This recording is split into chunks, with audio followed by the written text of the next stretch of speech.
Welcome to Oxford News This Week. I'm Elgin Nichols. And I'm Terry Stiles. In this week's news, let it snow, and how about an old-fashioned Leonard Christmas? Stay tuned, learn more about these stories and others. The Oxford News begins right now.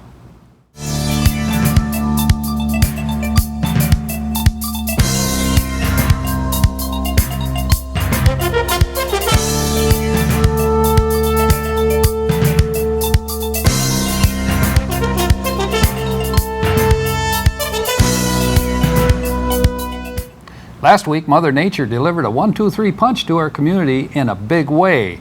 Not only did last week's snowstorm dump about 10 inches of snow on our community, but the storm was followed by a sub-zero temperatures, and right behind that freeze came yet another snowstorm. The good news is the Oxford Village Department of Public Works, DPW, headed by Don Brantley and his hard-working Oxford crew, cleared village streets by morning. Our only question is, where did Brantley and his crew put all that snow? Great job, and Merry Christmas. $2017 saved by transferring village dispatch services to Oakland County could be credited for upcoming road improvements in the village.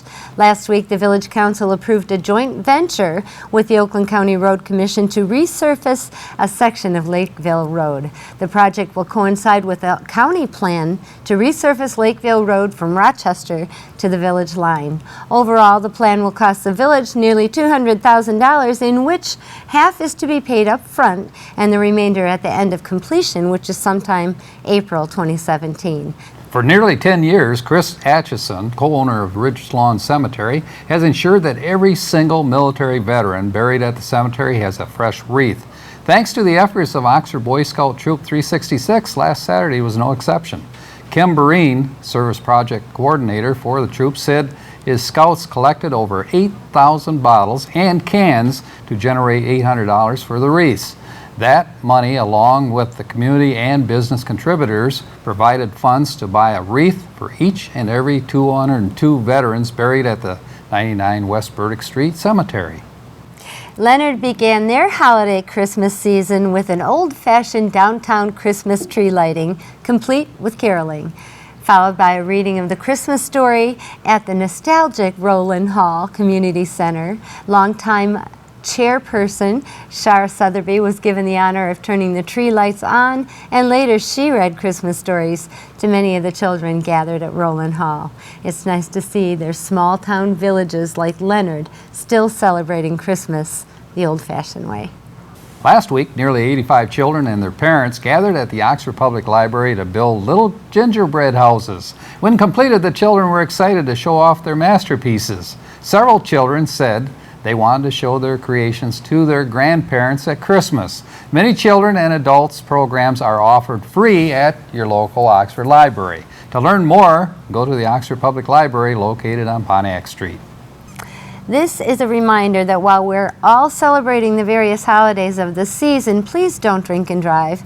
Last week, an alert sheriff noticed an intoxicated driver on Seymour Lake Road who had been swaying and finally crossed the yellow line. The driver was quickly stopped and arrested for driving while intoxicated.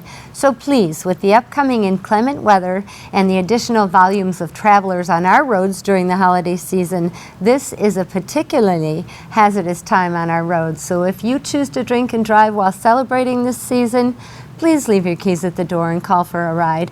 Be safe and have a very merry and happy Christmas and New Year. It's a good suggestion not to drink and drive ever. Yeah, that's right, and you could ruin not only your family's life, also someone else's, with a collision. It's not a good thing ever to drink and drive. And the officers, you don't want to endanger those officers. They're out on the roads whether we want to be or not. They are out on the roads. And they're trying to protect everyone, in the community. So if you see a police car with its lights on, has somebody pulled to the side, give them the room. Take the other lane and give them the safety area to work in. shall we? Right. That's it for Oxford News this week. If you'd like to learn more about these stories and others, stop by your local store and pick up a copy of the Oxford Leader newspaper. Or you know what, better yet, catch us right here at OCTV Charter Channel 191 and AT&T Channel 99. Right, and coming up next on OCTV, Oxford Sports with Jamie Hughes. Also, catch Oxford School News with John Ochins. And don't miss Auto Talk and Science in the News with Dave Kinney. I'm Terry Stiles, and this is Oxford News This Week, where we bring your news closer to home. And I'm Elgin Nichols. Remember, always be kind to your friends and neighbors, and thanks for watching. Merry Christmas. Merry Christmas.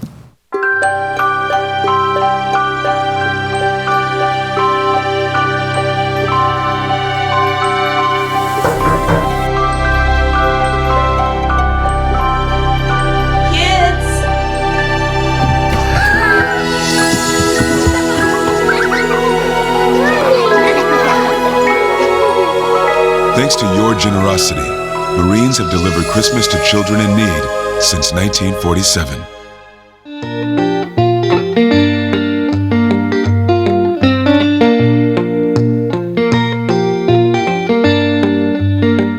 Welcome to Science in the News. I'm Dave Kenny, and these stories are taken from the publication New Scientist. In our first story, it's as mysterious as they come. A huge 2-kilometer wide circle spotted during a routine flight over an Antarctic ice shelf in 2014 has scientists scratching their heads ever since. What could have caused it? Initially, they suspected a meteorite strike in 2004 had made the ice crater. But opinions changed when scientists first visited the circle on foot earlier this year. They found a 3-meter deep depression with raised edges and in the center vertical well-like shafts in the ice with 2 meltwater streams flowing into them. These features point to the crater having once been a meltwater lake which subsequently drained into the ice shelf. It seems that strong winds from the ice sheet's interior are what kicked off the process. These winds erode the surface snow and bring in warmer air which exposes the blue ice underneath. This ice absorbs more sunlight, boosting melt and forming a large lake which eventually collapsed and drained to leave the telltale circle.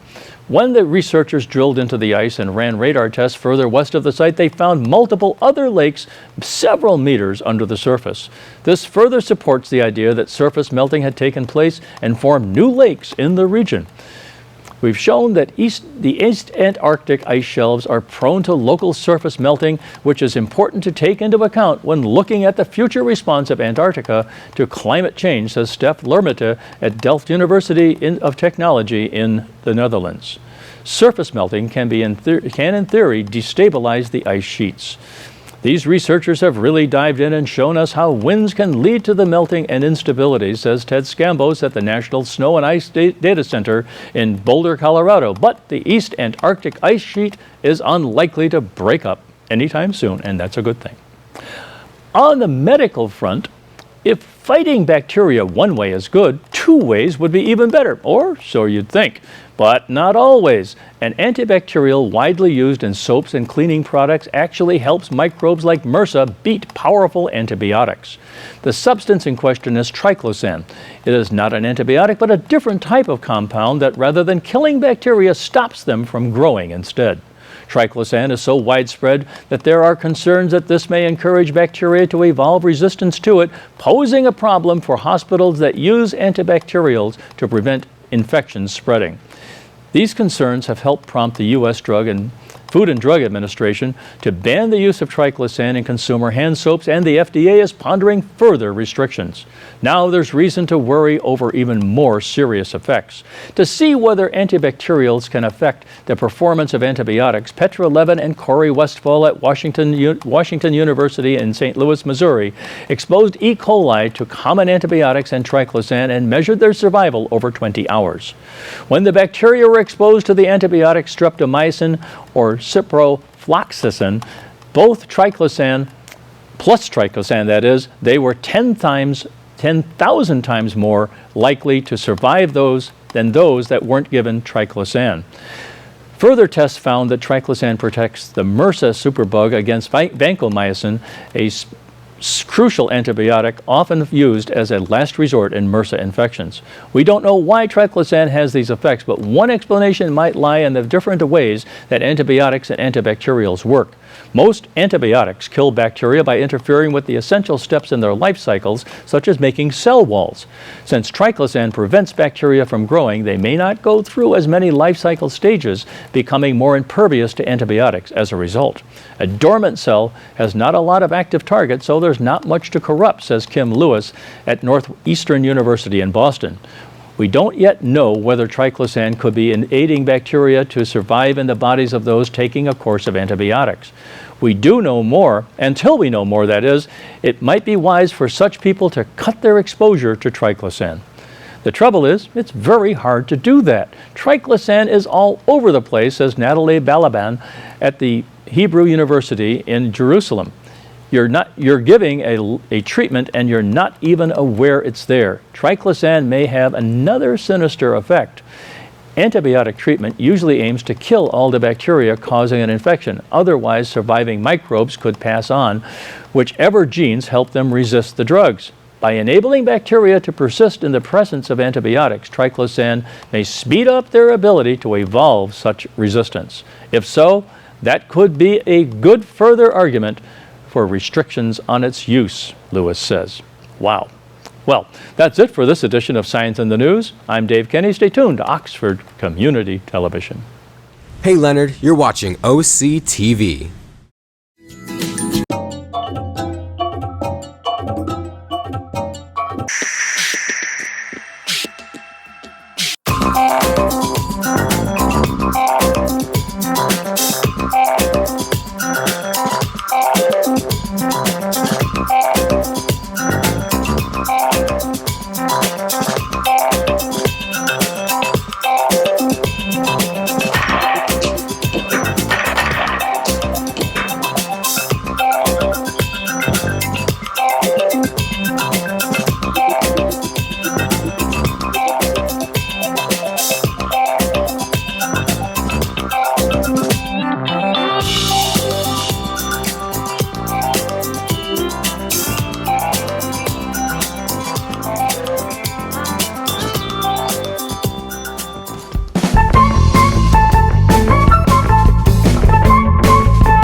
I'm John Ochins, and welcome to the Oxford Wildcats School Update. We've reported about the many giving projects in our schools around the holidays. There's one going on over at the middle school that's gotten quite a reputation. It's called the Penny Wars. The kids are after everyone's loose change. Assistant Principal Marianne Morricone tells how they picked this year's charity. Oh, the kids are doing fabulous. We did have a snow day on Monday, so we kicked off our Penny War campaign on Tuesday. Our students nominated and voted for the Wounded Warrior Project to be our Giving Week charity participant and receiver. Yeah, how did they decide that? They all vote or what? So each student advisory, they nominate a charity, and then we spend about a week and a half learning about all the nominated charities. Then each advisory ranks their vote. They get a first place, second place, or third place ranking. Then we calculate, and the majority of the votes go to the winning charity. Jason Cady has 8th graders. Well, we are collecting pennies. These are the most positive points. So right now we're over $30. Last year my advisory class won the most positive points, which is the most pennies collected. I don't remember what that number was, but this year we're off to a great start. We've got $30 here in just bags of pennies, and we've got bags of pennies that we have to still count, and it's the kids that... What grades are these kids in that you have? I have 8th graders. Principal Stacia Beasley wanted us to know about Carter Mendoza's efforts. Carter, I want you to tell what you did this weekend. I donated $96 that I got from shoveling driveways this weekend. 7th graders Aiden Atchison and Benjamin Hepp decided to canvass their neighborhood in a very special way. Yeah, so we both just decided that it would be a fun idea to go caroling, and then 2 or 3 nights before, I had the idea, since Penny Wars was coming up, that we should collect tips and stuff and donations, and said that they would go towards the Wounded Warrior Foundation. Yeah, so we just went around my neighborhood and just went going from house to house for like an hour and a half, and then we raised $116 and brought it down to the office for Penny Wars. Yeah, but did trumpets have something to do with this? Yes, when we went caroling, we went out with our trumpets. We played a couple carols. You went out with you decided to toot your own horn. Yes, so we did. So that's what you did. It was funny because for charity. Yeah, it was funny because the first time we actually went out, our valves froze, the buttons, so we actually couldn't there's nothing worse than that. Last year's Penny Wars raised over $6,000 for Make-A-Wish. We'll let you know how this year's total went next week. The Detroit Pistons showed their holiday spirit when they visited Crossroads for Youth the other day. In addition to visiting the kids, the Pistons distributed gifts and Christmas goodies to the kids there as well. Clinical Director Chris Weil tells us how this came about. Well, a couple of months ago, we had one of our residents here in our neglect and abuse home had contacted his caseworker and said, he'd really like to meet the Pistons.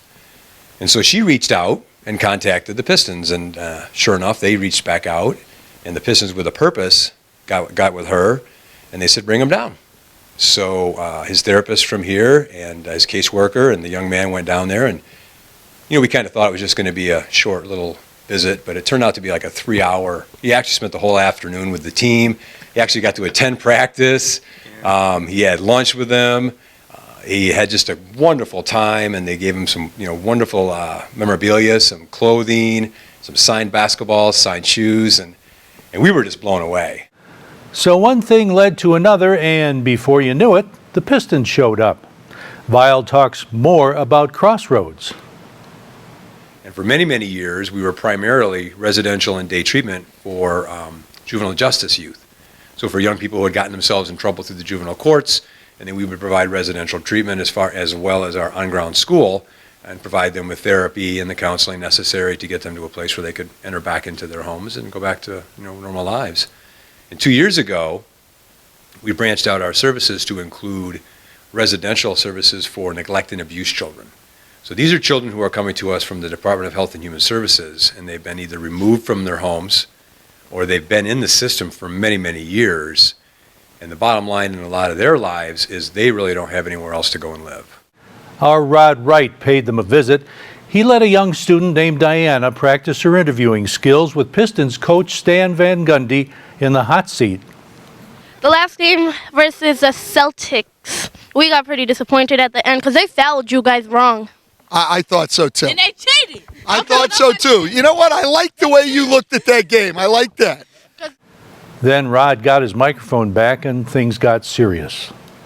Interview you. Now, what is your name? My name's Diana. Do you think of maybe getting into media? I like media. You do? Well, you're good at it. Thank you. Well, thank you for doing the interviews. I didn't have to do anything. I got to go eat a little brownie over there. So thank you. You're welcome. Are you having a good Christmas, honey? Yes, but I would like to be with my family. I know.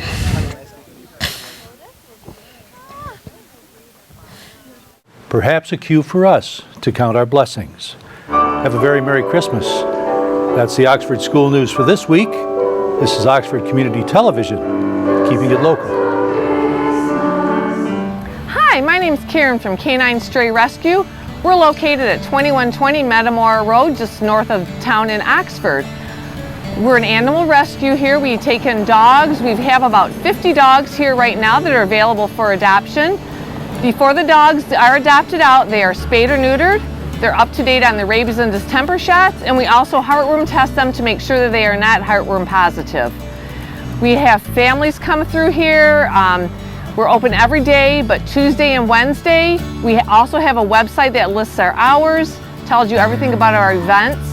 We go to Petco at Great Lakes Crossing on the 1st and 3rd Saturdays of every month. And we also go to Pet Stuff Harvest Time on the 2nd and 4th Saturdays of each month. If you'd like to visit us there, we take about 8 to 10 dogs, but the rest of the dogs are always at the kennel for you to come and visit. We always need volunteers. We are a 501c3 nonprofit organization. If you would ever like to come and volunteer with us, we have volunteer meetings. We tell you a little bit about us, and then you can come and volunteer with us. We would love to have you come and adopt one of our dogs. They're all listed online, or you can come and visit them. Thanks a lot.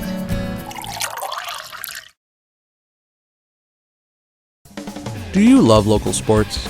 Whether it's Oxford High School or Parks and Rec, you can buy copies of each game. To purchase your copy, call us at 248-628-9658 or give us an email at manager@occtv.org or talk to us at the next game. Hopefully we'll see you there.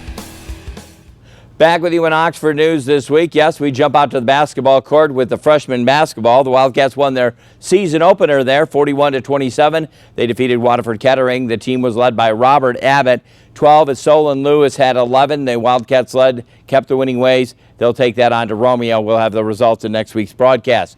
Keeping it out there on the basketball court, the JV basketball took off their 2016-2017 campaign, a victory against Waterford Kettering. They won that game 47-21.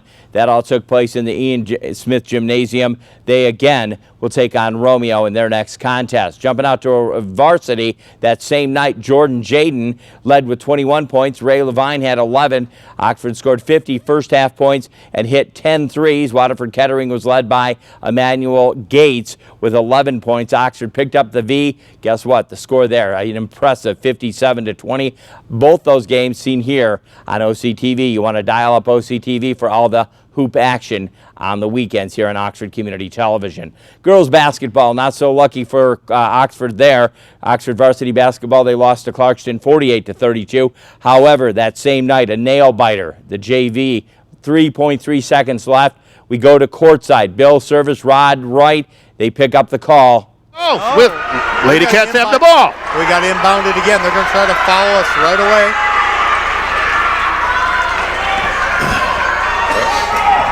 Mistakes, girls. Let's get a clean in.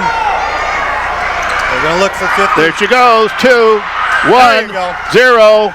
Game, Lady Cats. As you can see, it was a nail biter. The final score there, Oxford 28-27. Congratulations to the JV squad on Lady JV basketball. Bowling, yes, go out there, score. Oxford Varsity Boys Bowling successfully kicked off its meet. Sound victory against Birmingham this past Wednesday. Christian Kartner was the shining star on the boys team. The games had 269, 256. Also, they scored nicely, 224 games. The first meet to win the first season, final score 27-3.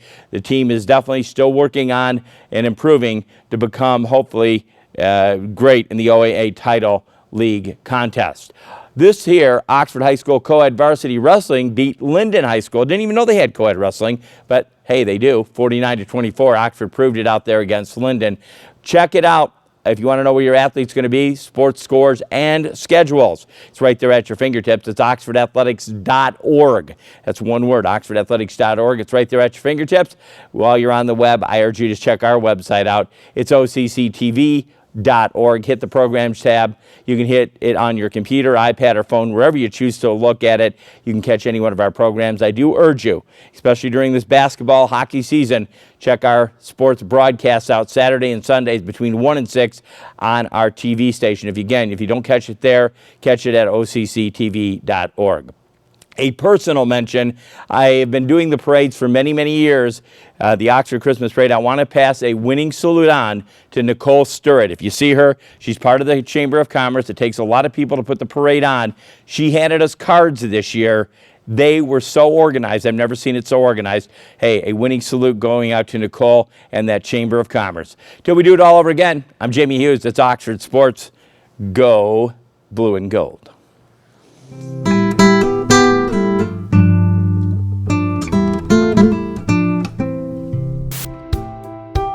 K9 Stray Rescue does just that.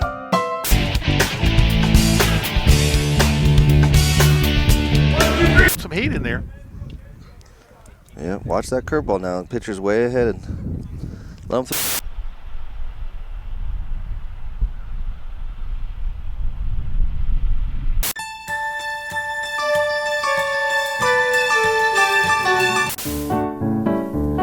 I have a little dreidel, I made it out of clay, and when it's dry and ready, a dreidel I will play.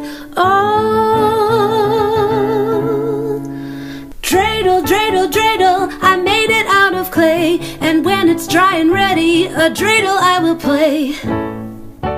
Welcome to this edition of Auto Talk. I'm Dave Kenny, and these stories are taken from the publication Automotive News. In our first story, automakers and tech companies will be able to develop, test, and sell autonomous vehicles in Michigan per legislation Governor Rick Snyder signed into law December 9th. The liberal policy allows vehicles without steering wheels or brake pedals to drive on public roads, companies to operate autonomous ride-hailing services, and self-driving cars that have passed adequate testing and certification to be sold to consumers. The law comes with stamps of approval from Fiat Chrysler Automobiles, Ford Motor Company, General Motors, Toyota Motor Company, Google, Uber, and Lyft. Just 10 states, including Michigan and the District of Columbia, have enacted autonomous vehicle legislation. It's uncertain whether the remaining 40 will consider self-driving cars legal on public roads. And at General Motors made its first sales of the Chevrolet Bolt EV December 13th, beginning a new era of more affordable, longer-range electric vehicles and fulfilling its promise to launch the vehicle before the end of 2016. The automaker is also committing to making the Bolt available nationwide by mid-2017. Chevrolet dealerships in San Francisco Bay Area made 3 Bolt deliveries, GM said. The car is being distributed first to retailers in California and Oregon for now. In the first quarter of 2017, GM said the Bolt will become available in New York, Virginia, Massachusetts, and other parts of the Northeast and Mid-Atlantic region. It'll then expand to additional major metro markets in the first half of the year before ultimately reaching EV-certified dealerships around the U.S. by mid-year, GM said. The Bolt, with a starting price of $37,495 including shipping, is the first EV offered in the U.S. with a range of more than 200 miles on one battery charge and a price of less than $40,000. Most buyers are eligible for a $7,500 federal tax credit and effectively lowering the base price of the model to $29,995. The sooner Chevrolet can expand the availability of the Bolt, the better chance it has to poach customers from the huge wait list for the Tesla Model 3, which promises a similar range and price, but is yet not on sale. Tesla said the Model 3 will be available in late 2017, but Morgan Stanley analyst Adam Jones says 2 weeks ago that he doesn't expect it to launch before late 2018. That would give the Bolt a year or more of a head start, and Chevrolet doesn't formally take deposits or reservations for the Bolt, although many individual dealers have a mass list of consumers who want to buy the car when it's available. Ford Motor Company says it's also developing an EV with a 200-mile range, though it's not expected to go on sale until 2019. GM started building saleable Bolts at its plant in Orion Township, Michigan in late October.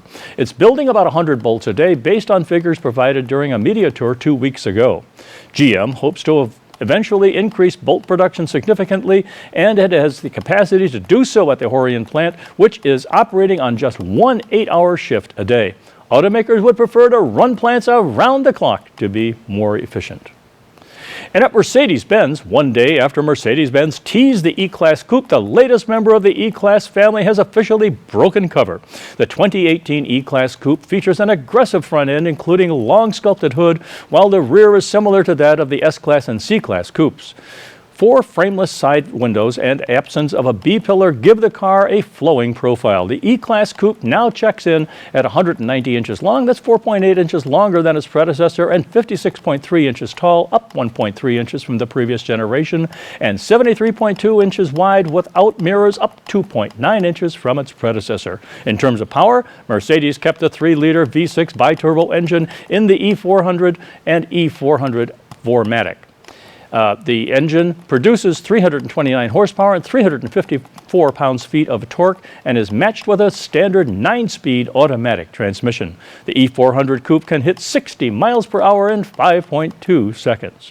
Inside, there's a standard 12.3 that is, high-resolution command display with touch control buttons on the steering wheel. A 12.3 digital widescreen instrument cluster is available, which can be selected by the driver in 3 styles: classic, sport, and progressive, should you wish. Mercedes says the Coupe is significantly more intelligent than its predecessor and shares technical similarities with the E-Class sedan, including active brake assist, which is standard. The program can autonomously apply the brakes if necessary and detect pedestrians crossing in the zone ahead of the vehicle. What more could you ask? Well, that's all for this edition of Auto Talk. I'm Dave Kenny, and as always, may the wind be at your back as you cruise down life's highways this Christmas season. Stay tuned to Oxford Community Television.